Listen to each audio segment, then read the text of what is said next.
অসমৰ সন্মানীয় মন্ত্ৰী জয়ন্ত মল্ল বৰুৱা ডাঙৰীয়াৰ ওপৰত দ্বিতীয়খন সংবাদমেল আয়োজন কৰিছোঁ।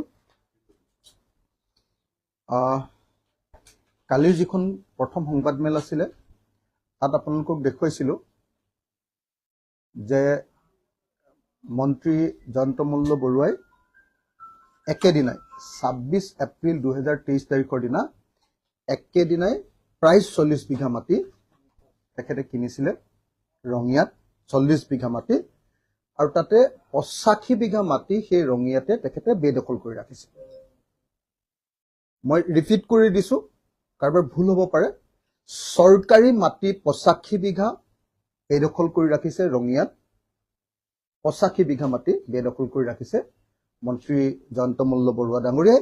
আৰু সেই একে ঠাইতে একেদিনতে ২৬ এপ্ৰিল ২০২৩ তাৰিখ অৰ্থাৎ তেখেত মন্ত্ৰী হোৱাৰ পাছত ২০২২ জুন মাহত তেখেত মন্ত্ৰী হৈছে, ২৩ চনৰ এপ্ৰিল মাহৰ ২৬ তাৰিখৰ দিনা তেখেতে ৪০ বিঘা মাটি কিনিছে। তাৰ আগত আপোনালোকে সকলোৱে জানে যে তেজপুৰতো তেখেতে একেলগে বহুত মাটি কিনিছিলে। তাৰ তথ্য আমি ৰাজহুৱা কৰা নাছিলোঁ, আনসকলে ৰাজহুৱা কৰিছিলে। আজি মই আপোনালোকক এখন হোটেল দেখুৱাব খুজিছোঁ গুৱাহাটীত, নিৰ্মীয়মান শেষ হৈছে, বনাই শেষ হৈছে এখন হোটেল। এই হোটেলখন আপোনালোকে চিনি পাইছেনে? এই হোটেলখনত KFC লিখা আছে, দেখিছেনে? আমাৰ যে গণেশগুৰি, তাৰপিছত আমাৰ পুৰণি যিটো এছেম্বলিৰ গেট, তাত আমাৰ যিটো মন্দিৰ আছে, কি কয় এইটো, কি মন্দিৰ এইটো, হেৰি আমাৰ গণেশ মন্দিৰ। সেই গণেশ মন্দিৰ পৰা কাহিলীপাৰা পিনে নাযাব, গণেশ মন্দিৰ পৰা আপোনাৰ এইটো কি বুলি কয় টুৱাৰ্ডছ মানে হেৰি হাতীগাঁও পিনে যাওঁতে ৫০ মিটাৰ, জাষ্ট ৫০ মিটাৰ। আপুনি ৫০ মিটাৰ আগবাঢ়ি গ'লে আপুনি MP বুক ষ্টলখন দেখিব। MP বুক ষ্টলৰ ঠিক কাষৰ লগতে লাগি থকা একদম কাষত আৰু মাজত ৰাস্তাটো আছে বাৰু, মানে MP বুক ষ্টলৰ লগতে লাগি থকা এখন KFC, সকলোৱে KFC লৈ চাগে যায়। সেই KFC ফ্ৰেঞ্চাইজি এটা আছে, তাৰ ওপৰত আৰু ৪মহলীয়া এখন বিশাল আকাৰৰ ৩ ষ্টাৰযুক্ত 3 ষ্টাৰৰ এখন হোটেল নিৰ্মাণ কৰি থকা আছে। এখন হোটেলখন এইখন অলপ চাইড ভিউ, এইটো হ'ল চাইড ভিউ। হোটেলখনৰ নাম কৈলাশ ৰেচিডেঞ্চি। কৈলাশ তেখেতৰ দেউতাকৰ নাম নহয়, কৈলাশ ৰেচিডেঞ্চি। হোটেলখনৰ নাম কৈলাশ ৰেচিডেঞ্চি 3 ষ্টাৰৰ। কৈলাশ ৰেচিডেঞ্চিখন মই বেলেগ বেলেগ এংগুলৰ পৰা আপোনালোকক দেখুৱাই দিছোঁ, বেলেগ বেলেগ এংগুলৰ পৰা।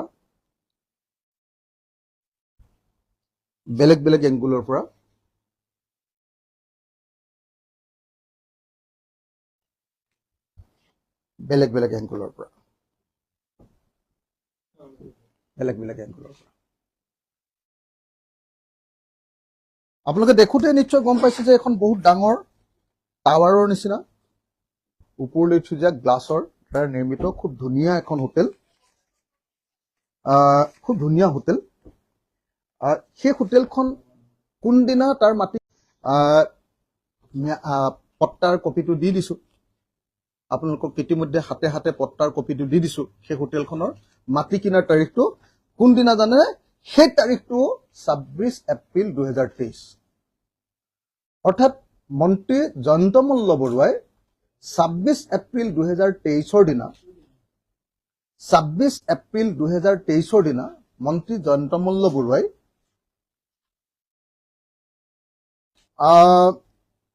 তেখেতে কিনিছে ২৬ এপ্ৰিল, যিদিনা ৰঙিয়াত মাটি কিনিছে সেই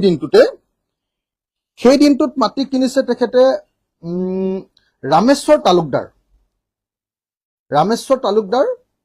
দেউতাকৰ নাম স্বৰ্গীয় নিধন তালুকদাৰ। ৰামেশ্বৰ তালুকদাৰ অসমৰ এজন অতি কুখ্যাত মাটি দালাল বুলি আপোনালোকে নিশ্চয় জানে সকলোৱে। ৰামেশ্বৰ তালুকদাৰ, সেই ৰামেশ্বৰ তালুকদাৰৰ পৰা প্ৰায় ৩ কোঠাৰ মাটি কিনিছে জুলি ডেকা বৰুৱা ব্ৰেকেটত জয়ন্ত মল্ল বৰুৱা দুৰ্গা মন্দিৰ নলবাৰী চানকুচি নলবাৰী পিন 781335 তেখেতে কিনেছে মাটিৰ শ্ৰেণী অকৃষি বস্তি মাটি সেইটো আৰু একেবাৰে একদম প্ৰ চেলিকাৰ তো নামজাৰি কৰিছে আপোনাৰ শ্ৰী নলিন চন্দ্ৰ বুঢ়াগোহাঁই আৰু শ্ৰীমতী পুণ্য গোহাঁইৰ সহলত শ্ৰী ৰামেশ্বৰ তালুকদাৰৰ নামত নামজাৰি কৰা হল নাটমণ্ডল পূৰ্ণ মহন্ত চক্ৰ বিষয়া হুকুম চক্ৰ বিষয়াৰ 26/4/2023 নামজাৰি নম্বৰ MET/DIS/2022/23 89839/OMUT হুকুম মৰ্মে 1083 ডাগৰ 1083 নম্বৰ ডাগৰ 0 বিঘা 2 কঠা 18 জোঠা 79 লেচা 18.79 লেচা মাটি খ দ সূত্ৰে শ্ৰী ৰামেশ্বৰ তালুকদাৰৰ স্থলত জুলি ডেকা বৰুৱাৰ নামত নামজাৰি কৰা হল লাটমণ্ডল আনোৱাৰ হুছেইন চক্ৰ বিষয়া শান্তনু গগৈ প্ৰতিবেদন মৰ্মে জমাবন্দীৰ তথ্যৰ ভিত্তিত উপৰোক্ত মন্তব্য সংশোধন কৰা হল চক্ৰ বিষয়া শান্তনু গগৈ 2023/4/26 এপ্ৰিল 2023 তাৰিখৰ দিনা এখন তেখেতে জমাবন্দীত তেখেতৰ নামটো সোমাইছে এতিয়া মই আপোনালোকক সুধিব খুজিছো যে এজন মানুহৰ কিমান টকা থাকিলে একেদিনাই ৰঙিয়াত 40 বিঘা মাটি কিনিব পাৰে একেদিনাই 26 এপ্ৰিল 2023 আৰু একেদিনাই গুৱাহাটীত আটাইতকৈ ধনী এলেকাত তাত মাটিৰ মূল্য নাথাকে তাৰমানে মুখত যিটো নাম আহিব সেইটোৱে দাম পাত যিডোখৰ আমাৰ গণেশগুৰিৰ সেই পাৰ্টটো আটাইতকৈ মানে চহকী পাৰ্টটো আৰু সেই পাৰ্টটোত মানে মাটিৰ কোনো মূল্য নাথাকে আপোনাৰ মুখত যিটো আহিব মালিকৰ সেইটোৱে তাত মাটিৰ মূল্য এইটো কথাত যদি কোনোবাই কয় যে নহয় 10 কোটি টকা তেতিয়াহ'লে 10 কোটি টকাই তাতে এইটো কোনেও নাজানে কিমান টকা গতিকে তেনেকুৱা 3 কঠা মাটি একেদিনাৰ ভিতৰতে মন্ত্ৰী জয়ন্ত মল্ল বৰুৱাই ক্ৰয় কৰিছে মই আপোনালোকক মাটিৰ পট্টাখন দি দিলো আপোনালোকক হোটেলৰ তথ্যখন দি দিলো আৰু হোটেলখন সবে চিনি পাব এতিয়া কাৰণ সেইডোখৰ যিখন KFC সেই KFC খনত গৈ আপোনালোকে একাপ কফি মই কালি কোল্ড কফি এটাও খাই আহিছো তাতে জুলি ডেকা বৰুৱাৰ নামতে হয় আৰু ইন্টাৰেষ্টিংলি মই আৰু বহুত বেছি কথা ক'ব নোৱাৰো কাৰণ প্ৰসেস চলি আছে ইন্টাৰেষ্টিংলি সাবসিডিৰ কাৰণে বোধহয় আকৌ যেনেকে গৰুৰ সাবসিডি 50 লাখ পাইছিলে এবাৰ হোটেলৰ সাবসিডিও চাগে কাৰণে প্ৰসেস বিলাক চলি আছে নামটো হোটেলৰ ঠিক হৈ গৈছে কৈলাশ ৰেসিডেন্সি হোটেল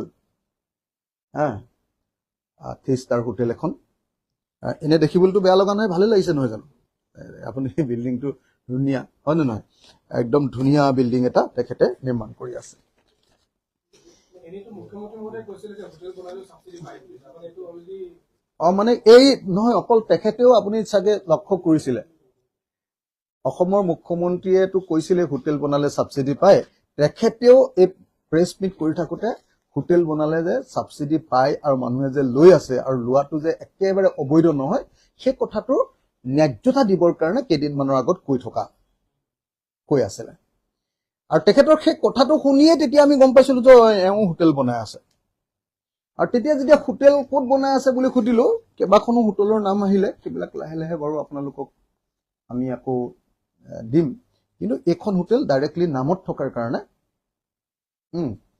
আমি আপোনালোকক পট্টাখন উলিয়াই আৰু হোটেলৰ বাকি ডকুমেন্ট আছে সেইবিলাক বস্তু মই এতিয়া দেখুৱাব খোজা নাই সেইবিলাক আপোনালোকক এতিয়া দেখুৱাব খোজা নাই কাৰণ সেইবিলাক মই খুব নিয়ম নীতি অনুসৰি উলিওৱা নাই, মই মোৰ নিজৰ নিয়মত উলিয়াই লৈছোঁ। গতিকে সেইখিনি এতিয়াই নেদেখোঁ, যদি কাৰোবাক কোনোবাই স্পেচিয়েল এক্সক্লুচিভ কৰিব খুজিলে দিব পাৰোঁ, সেইটো বেলেগ কথা। কিন্তু সেইটো মই একদম ফৰ্মেলি ওলোৱা নাই কাৰণে মই আজিকালি বিধায়ক আৰু ইমানখন কৈ নাথাকোঁ আৰু এনেকৈ বুলি ভাবিহে মই আপোনালোকক সেইখিনি দিয়া নাই হা। এতিয়া মই আপোনালোকক বেলেগ বেছি কথা একো কোৱাৰ প্ৰয়োজন নাই বুলি ভাবোঁ যে এজন মানুহে মানে ৭৫ বিঘা ৩ কঠা ১৬ লেচা মাটি একদম নামত কিনিছে, পত্নীৰ নামত। আৰু মাটিবিলাকৰ হিচাপ মই দিম দেই, আৰু আছে আকৌ দেই, মাকৰ নামত বা পত্নীৰ নামত বা বেলেগ বেলেগ নামত সেই আছে আৰু হা। সেইবিলাক হিচাপ ভৱিষ্যতে হয়তো কেতিয়াবা কেতিয়াবা দি থকা যাব। আৰু আজিকালি লাজো লাগে এইচব কৰি থাকিবলৈ, কিমান লাগি থাকিম, একদম সেই ইউনিভাৰ্চিটিৰ দিনৰ পৰাই এইচব কৰি আছো ন, তো সেইকাৰণে লাগি থাকিবলৈ আমনি লাগে আজিকালি হা। সেইকাৰণেহে বাদ দে এইবিলাক কিমান লাগি থাকিম আৰু এই এনেকে মানে বেয়া ভাৱ এটা আহি যায় মানে হা। এতিয়া আপুনি JMB একুৱা প্ৰাইভেট লিমিটেডৰ নামত ২৬ এপ্ৰিল ২০২৩ তাৰিখে ৩৯ বিঘা ৩ কঠা ১৬ লেচা মাটি কিনিলে ৰঙিয়া। তাৰ পাছত আপোনাৰ ৩৬ বিঘা মাটি কিনিলে তেজপুৰত। দুইটা মিলিলে কিমান হ'ল? ৭৫ বিঘা ৩ কঠা ১৬ লেচা। ৮৫ বিঘা মাটি নন কেডেষ্ট্ৰিয়েল চৰকাৰী মাটি ৰঙিয়াত দখল কৰিলে। আৰু বাকীবিলাক হিচাপ মই দিয়া নাই কাৰণে সেইখিনি এতিয়া কৈ নিদিওঁ। এতিয়ালৈকে আপোনালোকে ৭৫ বিঘা প্লাছ ৮৫ বিঘা পালে, তাৰমানে ১৫০ বিঘা আৰু ১৬০ বিঘা পালে আপোনালোকে। ১৬০ বিঘা পালে। তাৰ পাছত আজি টাউনৰ গুৱাহাটী চিটিৰ এইটো মাটি আপোনালোকে দেখুৱালো মই যে গুৱাহাটীত তেখেতে একেই ২৬ এপ্ৰিল তাৰিখৰ দিনা যিদিনা ৰঙিয়াত মাটি কিনিছিলে ৪০ বিঘা মাটি, সেই একেই দিনা তেখেতে আমাৰ দিছপুৰ ৰাজহ চক্ৰৰ অধীনৰ জতীয়া ৰাজহ গাঁৱত, আমাৰ দিছপুৰত একদম এড্ৰেছটো যদি মই গায়ে দিওঁ, ফুল এড্ৰেছটোৱে গাই দিওঁ নেকি তেতিয়া আপোনালোকে, মানে মই খুব ভালকে এইকেইটা গাই দিব খোজা নাছিলোঁ কাৰণ পিছত মই ডকুমেণ্টবিলাক ক'ৰ পৰা লৈছোঁ গম পাই যাব।